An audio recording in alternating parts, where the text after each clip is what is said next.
ஒரு குட்டி தேவதை தன்னுடைய செல்ல எறும்பை மிகவும் நேசித்தது. அதற்கு முடிந்தவரை சிறந்த உணவையே கொடுத்து வளர்த்ததை கோய்வதை கொடுத்த எல்லா உணவையும் அந்த எறும்பு ஆசையுடன் சாப்பிட்டது. காலம் செல்ல செல்ல தொடர்ந்து நிறைய சாப்பிட்டதால் அந்த எறும்பு பெரிதாகவும் பெரிதாகவும் வளர்ந்தது. இறுதியில் அது வீட்டுக்குள் கூட அடங்காத அளவுக்கு மிக பெரியதாகி விட்டது.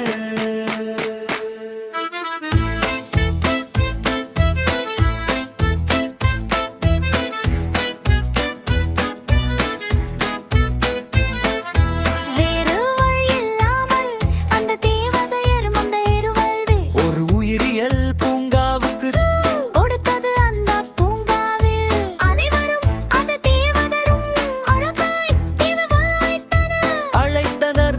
காலப்போக்கில் அந்த பெயர் மாறி யானை அழைக்கத் தொடங்கியது.